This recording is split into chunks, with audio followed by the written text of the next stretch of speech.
آج ہم جون 2025 کے کچھ سنگین واقعات کا جائزہ لے رہے ہیں۔ امریکہ، ایران اور اسرائیل کے درمیان جو کشیدگی ہے وہ بہت تیزی سے بڑھی ہے۔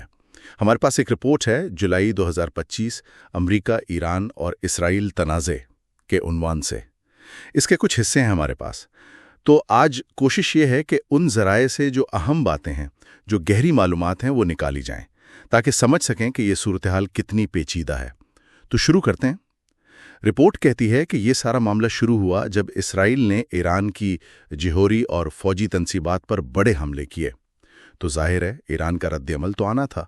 کیا ایران نے؟ جی، ایران کا رد عمل جیسا رپورٹ میں ہے واقعی بہت شدید تھا۔ انہوں نے اسرائیل پر سینکڑوں میزائل داغے، بیلسٹک میزائل اور ڈرونز بھی، اور اس سے خاص طور پر تل اویو اور دوسرے شہروں میں کافی جانی اور مالی نقصان ہوا۔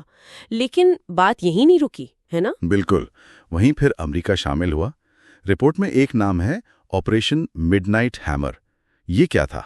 امریکہ کیسے براہ راست کود پڑا اس میں؟ جی بالکل، امریکہ نے پھر براہ راست فوجی مداخلت کی۔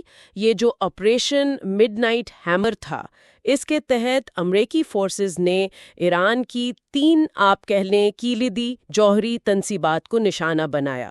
فوردو جو کہ پہاڑوں میں چھپی ہے، نتنز اور اصفہان کا ریسرچ سینٹر، ان پر شدید بمباری کی، اور رپورٹ کے مطابق صدر ٹرمپ نے تو دعویٰ کیا کہ یہ جگہ مکمل طور پر تباہ کر دی گئی ہیں، اور ساتھ ہی ایران کو دھمکی بھی دی کہ اگر امریکی مفادات کو کچھ ہوا تو سنگین نتائج ہوں گے۔ یہ تو بہت بڑا قدم تھا۔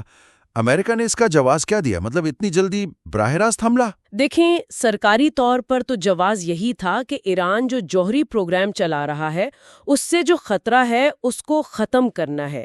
لیکن یہاں ایک بہت اہم نقطہ ہے جو رپورٹ میں بھی ہے، کہ خود امریکی انٹیلیجنس ایجنسیاں وہ یہ نہیں کہہ رہی تھی، اس بات کی تصدیق نہیں تھی کہ ایران اس وقت واقعی ایٹم بم بنانے کی کوشش کر رہا تھا۔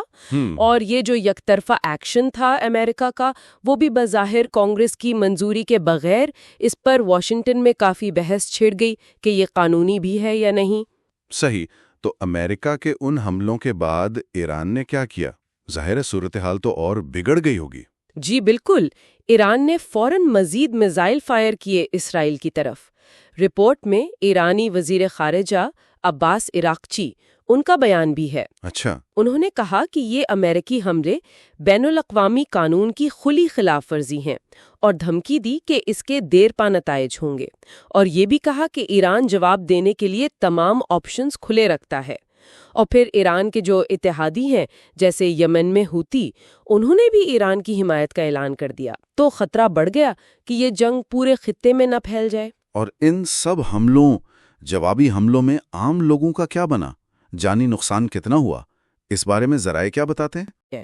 اور یہ تعداد، وہ میزائل اور ڈرون حملے چونکہ جاری ہیں تو یہ تعداد بڑھتی جا رہی ہے۔ یہ بہت تشویشناک بات ہے۔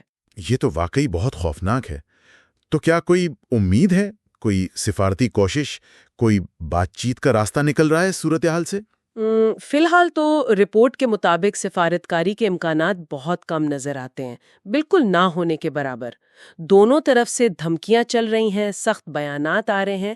امریکہ اور ایران دونوں ہی اپنی پوزیشن پر ڈٹے ہوئے ہیں، تو مذاکرات کی کوئی واضح صورت نظر نہیں آتی۔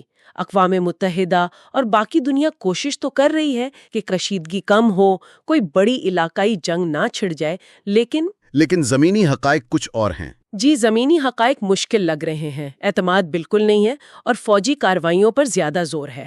تو خلاصہ یہ ہوا کہ ایک علاقائی کشیدگی تھی جو اب براہ راست فوجی ٹکراؤ بن چکی ہے۔ ایک سنگین انسانی بحران بھی ساتھ چل رہا ہے، اور سفارتکاری کے دروازے تقریباً بند ہیں۔ بالکل، اور یہیں پر وہ سوال اٹھتا ہے جس کا ذکر شاید ان ذرائع میں نہیں ہے یا واضح جواب نہیں ہے، کہ جب فوجی آپشنز ہی سامنے ہوں اور سفارتکاری کام نہ کر رہی ہو، تو کیا کوئی اور غیر روایتی راستے ہو سکتے ہیں؟ کوئی ایسے عوامل جن پر ابھی غور نہیں کیا گیا جو شاید استحکام لا سکیں؟ یہ ایک آپ کہیں سوچنے کا مقام ہے کہ آگے کیا ہوگا۔